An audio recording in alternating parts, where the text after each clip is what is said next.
안녕하세요. 시학교회 가족 여러분, 제가 곰곰이 생각을 하면서 한 몇 번 동안은 그래도 제 소개를 좀 꾸준히 드려야겠다. 아직 저를 굉장히 낯설어 하시는 분들이 계실 것 같아가지고 간단하게 다시 한번 제 소개를 드리면, 제 이름은 남다른이라고 합니다. 남다른이고요.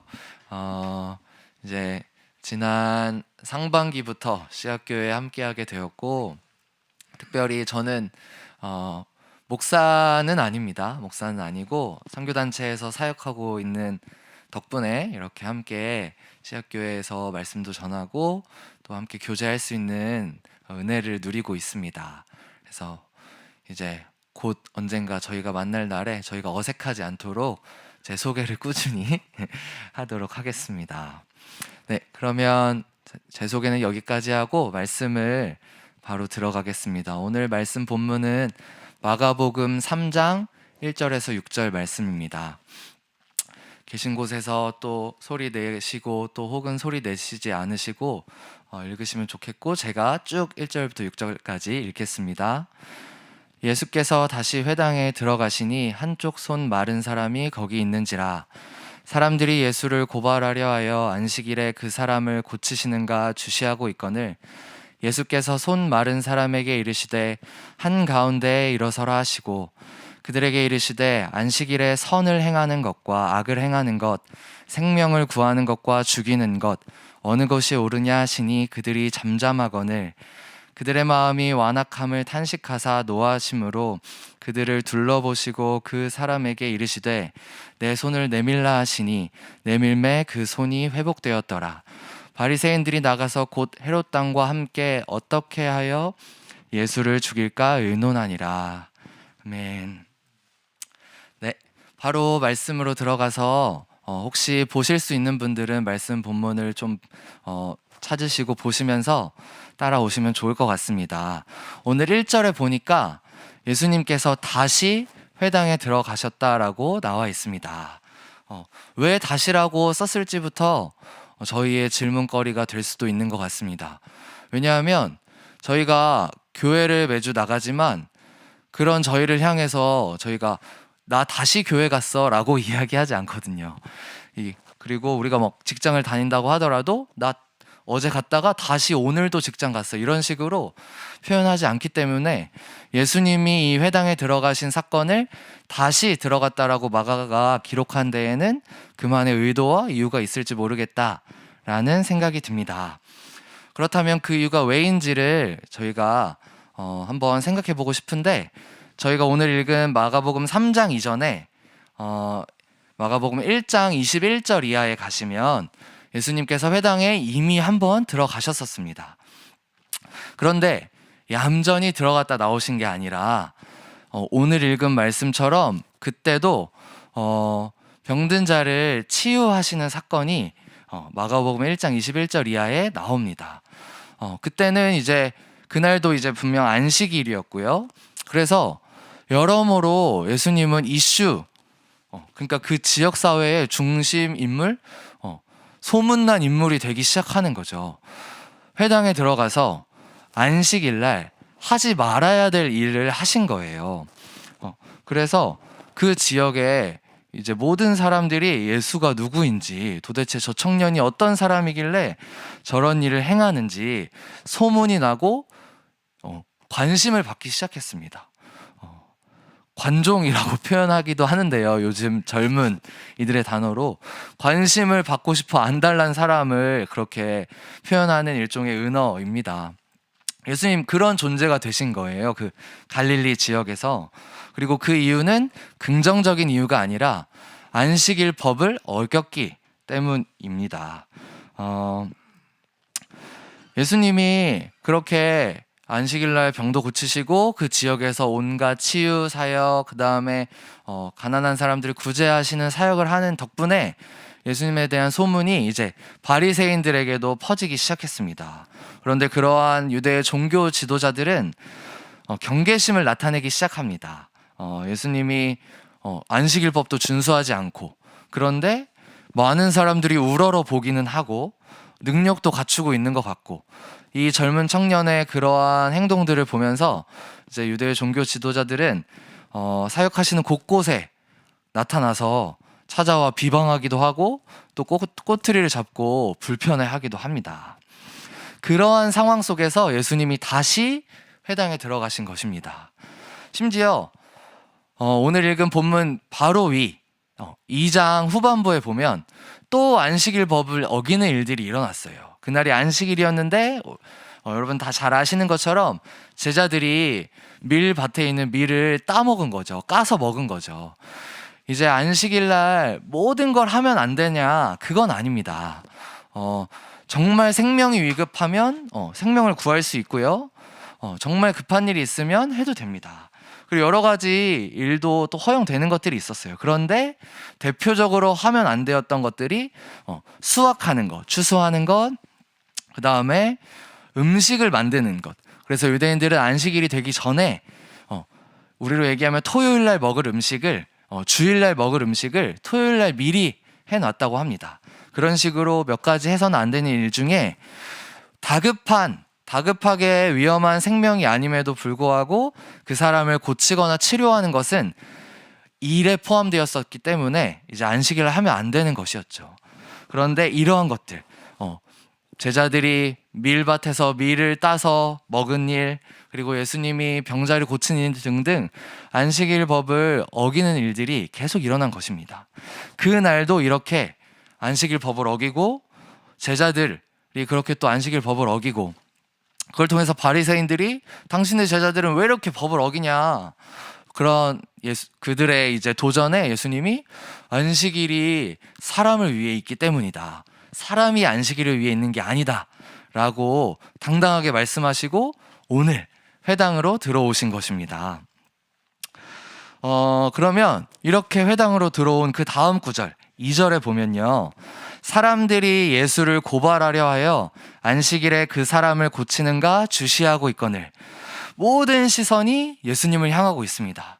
절반의 시선은 오늘 지금 말씀 읽은 것처럼 저 사람이 또 법을 어기는지 보자, 한 번만 더 어겨라, 너 그러면 진짜 가만두지 않겠다. 원래 모세 율법상으로는 안식일 법을 어기면 돌로 쳐 죽이는 것이거든요. 그러니까 너 한 번만 더 걸려라 하고 예수님을 바라보는 시선과, 또 어떤 사람들은 저 사람이 또 어떤 놀라운 일을 하는지를 지켜보는 두 가지 시선이 있었을 것 같습니다. 예수님이 또 안식일 법을 어기는지 아닌지를 보고 있는 그 시선에 대해서 예수님은 그런데 신경 쓰지 않으십니다. 중요한 것은 모든 사람이 예수님을 쳐다보고 있을 때 예수님은 아무도 쳐다보고 있지 않았던 손 마른 사람을 향하여 관심을 가지셨습니다. 그리고 먼저 그 손 마른 사람에게 이렇게 말씀하십니다.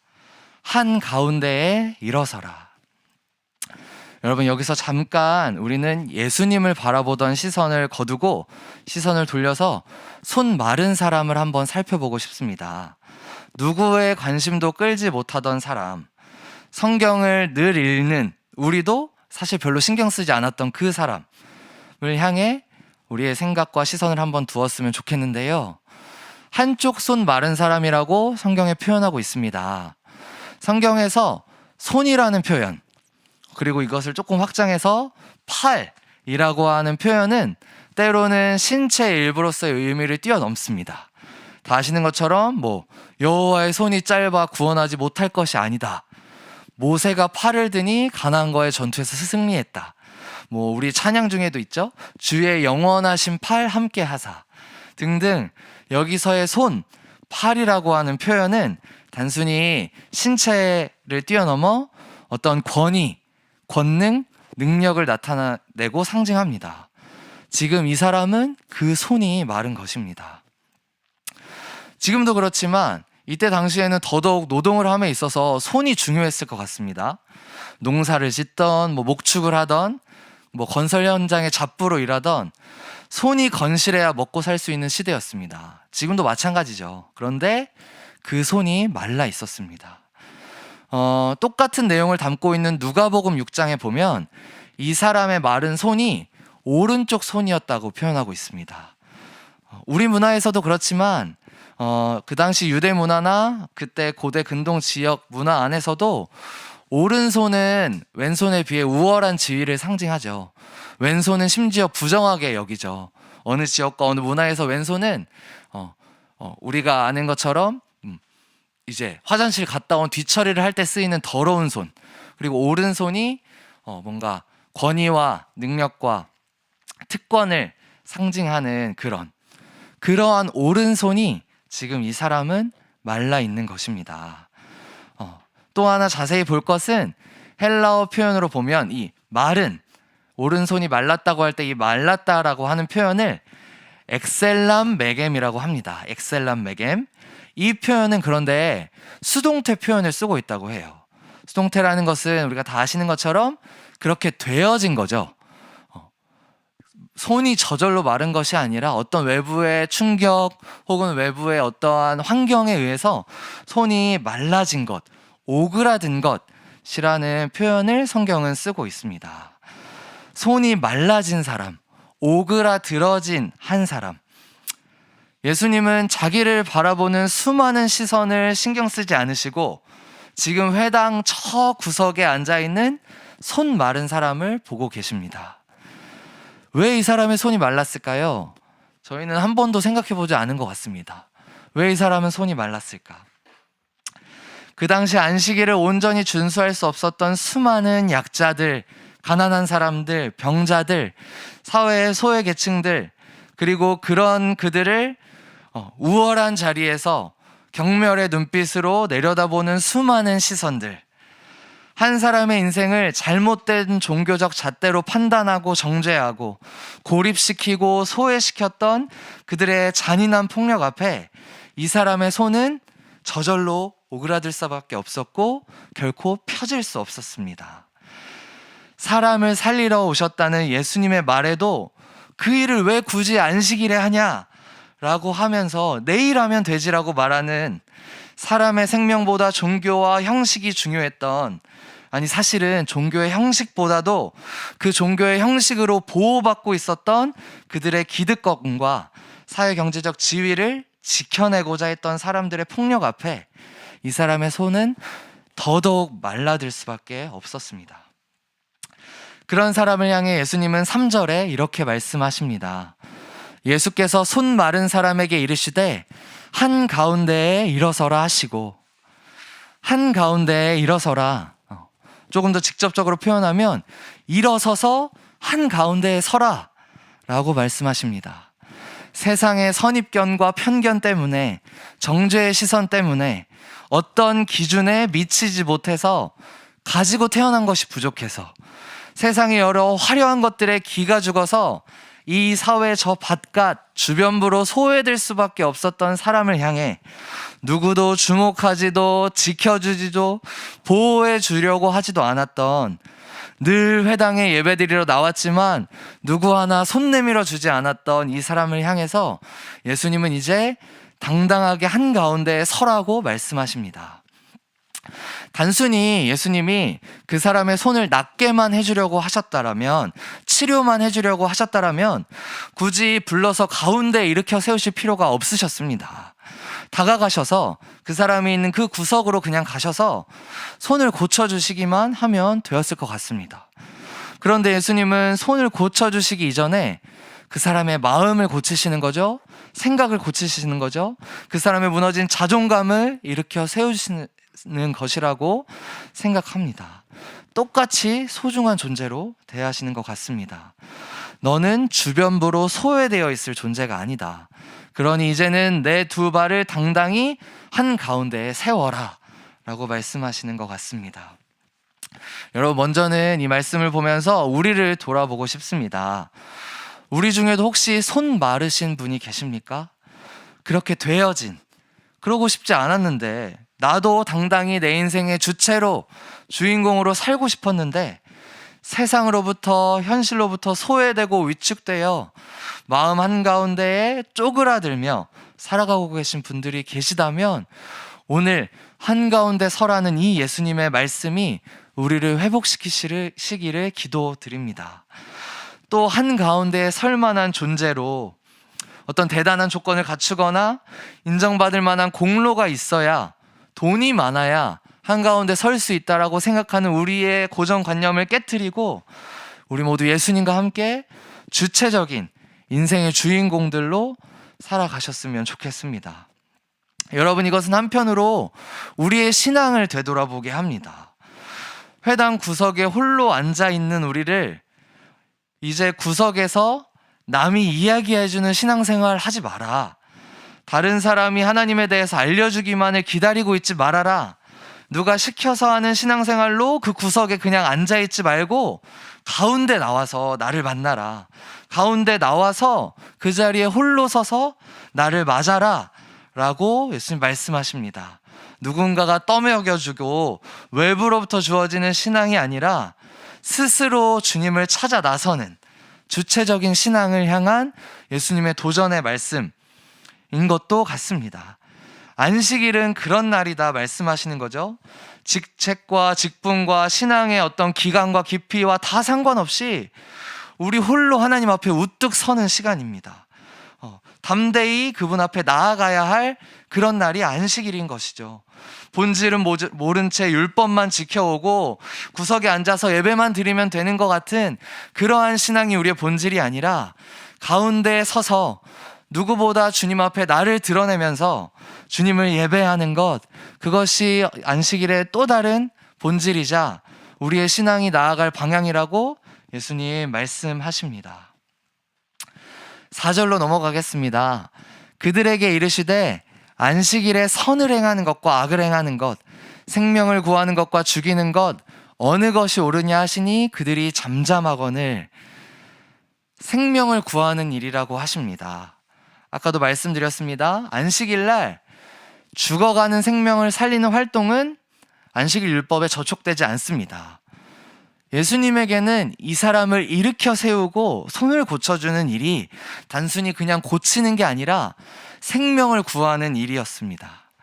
그 사람을 존재 자체로 소중히 대해주고 주변부에 있는 사람을 중심부로 데려오는 것, 삶을 주체적으로 살아갈 힘을 잃은 사람에게 그 힘을 회복시켜 주어서 사람답게 당당하게 살아가도록 세워주는 것이 예수님에게는 생물학적인 생명을 구해주는 것만큼이나 무겁고 진지한 일이었습니다. 여러분, 저희는 살리는 일을 하고 있을까요? 아니면 형식과 체면과 내가 가진 얼마 되지 않는 특권과 안위를 지키기 위해 죽어가는 이들을 외면하는 일을 하고 있을까요? 교회로서 우리는 어떨까요? 이 안식일에, 이 주일에 예수님은 우리를 향해 살리는 일을 하라고 도전하십니다. 생명을 구하는 일을 하는 것이 안식일의 본질이다 라고 말씀하십니다. 옆에 죽어가고 있는 사람이 있는 것도 모른 채, 손이 말라가는 사람이 있는지도 모른 채 알면서도 고개를 푹 숙이고 그저 아멘 한다고, 혹은 손을 높이 들고 할렐루야 한다고 그게 안식일을 지키는 게 아니라고 주님 말씀하십니다.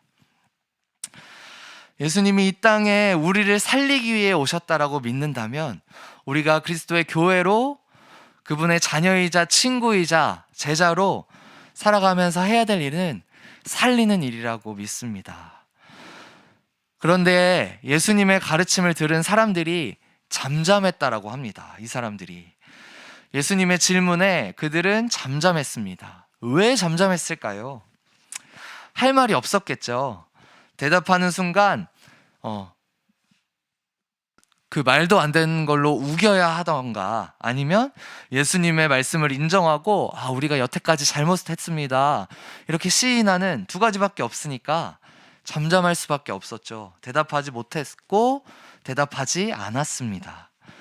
인정하면 포기해야 하고, 인정하면 지는 것 같고, 인정하면 자존심 상하고, 인정하면 내가 쌓아온 것들이 무너져 버릴까 봐 예수님 말이 맞다는 것을 알면서도 그들은 대답하지 않고 돌아가서 예수님을 죽이기로 결정합니다. 이렇게 표현하면 조금 그럴지 모르겠지만 예수님을 죽이는 거 별거 아닌 것 같습니다. 이미 한 번 돌아가신 예수님이시지만 우리도 얼마든지 이런 식으로 예수님을 죽일 수 있는 것 같습니다. 우리의 삶의 그릇된 부분을 향한 예수님의 사랑이 담긴 도전에 우리가 만약에 잠잠한다라면, 아무 대답도 하지 않고 가만히 있는다면, 죽어가는 사람을 살리는 일에 우리가 행동과 실천으로 일어나지 않는다면 그곳에서 예수님을 죽이려는 모의는 시작됩니다. 내 속에 예수님을 조용히 시키려는 모의가 시작되는 것입니다. 무엇으로 우리가 살리는 일을 할 수 있을까요? 실제로 우리가 병을 고치는 대단한 능력이 있는 것도 아니고, 예수님만큼 탁월하게 말씀을 전할 수 있는 것도 아니고, 우리가 뭐 돈이 많습니까? 아니면 뭐 가진 게 있지 않겠죠. 그런 우리에게 고린도전서에서는 이렇게 도전하고 말씀합니다. 고린도전서 12장 26절 제가 읽겠습니다. 만일 한 지체가 고통을 받으면 모든 지체가 함께 고통을 받고, 한 지체가 영광을 얻으면 모든 지체가 함께 즐거워하느니라. 아멘. 우리 중에 만약에 손 마른 사람이 있다면 찾아가 그 손을 잡아주고 펴주는 것, 그 마른 손이 창피해서 세상 가운데 나서지 못하는 사람 옆에 함께 서주는 것, 사촌이 땅을 사면 배가 아픈 것이 아니라 마음 깊은 곳에서부터 함께 기뻐해 줄 수 있는 것, 너의 마음이, 너의 아픔이 나의 아픔이고 너의 기쁨이 나의 기쁨임을 우리 모두가 하나님 안에서 가족으로 연결되어 있다는 영적인 의미에서만이 아니라 실제로 네가 살아야 내가 산다, 네가 기뻐야 나도 기쁠 수 있다고 믿고 그렇게 행하기를 교회에게 바라고 계십니다. 나만 잘 되면 되는 신앙, 나만 아니면 되는 신앙, 나만 의로우면 되는 신앙, 세상 속에 고통으로 신음하는 수많은 사람들과 피조물들을 목도하면서도 하나님 우리만은 지켜달라고 말하는 신앙, 이것이 신앙일까요? 우리가 신앙이 좋아지면 뭐가 좋습니까? 뭐가 달라집니까? 내가 기도를 좀 더 잘하고 말씀을 좀 더 오래 읽고 나면 뭐가 달라집니까? 이 세상은 뭐가 좋아지고 내가 살아가는 지역과 우리 교회에는 무슨 유익이 있습니까? 회당에 손 마른 사람을 두고서도 그 사람의 삶 하나 돌봐주지 못하고, 심지어 그 사람을 살리려는 예수님을 죽이려고 했던 바리새인의 신앙을 오늘날 우리의 교회들이 닮아가고 있다라면 우리는 이쯤에서 그 일을 멈추어야 할지 모르겠습니다. 여러분, 우리가 정말로 기도해야 될 기도 제목이 있다면 그것은 하나님, 우리가 이웃의 기쁨에 함께 기뻐하고 이웃의 슬픔에 함께 슬퍼할 수 있게 해달라는 그 정말 하나님으로부터 오는 사랑을 구하는 기도라고 믿습니다. 혹시 여러분 가능하신 분들이 계시면 옆에 있는 사람에게 이렇게 이야기해 주실까요? 네가 살아야 내가 산다. 당신이 사셔야 내가 삽니다. 당신이 행복해야 내가 행복합니다. 마지막으로 한 가지만 더 말씀드리고 말씀을 마치고 싶습니다. 우리 스스로에게 늘 질문하면 좋겠습니다. 우리가 예수님같이 대단한 능력은 없지만 살리는 삶을 살아내기 위해서 안식일날 생명을 죽이는 것이 아니라 살리는 삶이 우리의 예배의 본질이라고 믿고 살아간다라면 우리는 더 깊이 생각해야겠습니다. 무엇을요? 내가 하는 이 일이 누구를 살리는 일인지, 내가 하는 이 말이 누구를 살리는 말인지, 혹은 반대로 죽이는 일이고 죽이는 말인지. 이렇게 이야기하면 좀 쉬울까요? 내가 집이 있고 땅이 있는데 또 집을 사고 또 땅을 사는 것이 정말 이것이 없어서 절실히 필요한 사람들의 것을 빼앗는 것은 아닌지, 내가 사용하고 먹고 소비하고 버리는 모든 것들이 하나님이 창조하신 피조 세계를 파괴하고 멸종시키고 있는 것은 아닌지, 내가 가지고 있는 기준과 하는 말들이 다른 사람을 위축되게 만드는 것은 아닌지, 나도 모르게 사람을 재력과 사회적 지위와 교육 수준으로 구분하고 선을 긋고 차별하고 있는 것은 아닌지, 이 모든 것을 경쟁이라는 이름으로 포장하고 세상은 원래 이런 걸 어떻게 라는 사고방식으로 말하며 우리가 그들이 그랬던 것처럼 잠잠히 있진 않은지, 합리화하고 있진 않은지, 내 힘으로 뭘 어쩌겠어 하고 손 놓고 가만히 있진 않은지 생각해 봤으면 좋겠습니다. 그래서 다시 한번 저와 여러분이 한 가운데에 일어서야 합니다. 누군가 하겠지, 난 잘 못하니까, 난 잘 모르니까, 난 성도일 뿐이니까, 혹은 나는 목회자일 뿐이니까, 때론 위축되어 때론 귀찮은 일을 피하고 싶어서 우리의 자발적으로 때론 위축된 마음 가운데 주변부로 구석으로 물러나고 있다라면, 우리가 손 마른 사람처럼 있다고 한다면 오늘날 한가운데에 일어서라고 말씀하시는 예수님의 말씀이 우리에게 깊은 도전이 되기를 소망합니다. 그럴 때 비로소 우리는 예수님을 따라 살리는 일을 시작할 수 있을 것입니다. 우리처럼 주변부에 소외되어 있는 사람들, 소외되어 있다고 말도 못하고 죽어가고 있는 또 다른 피조물들을 향하여 손 마른 자였던 우리의 손을 펴시고 한가운데에 서게 하신 예수님께서 이제는 우리를 통해 또 다른 이의 손을 펴는, 살리는 일을 시작하실 것입니다. 우리 시간에 함께 들으신 말씀으로 기도하시겠습니다.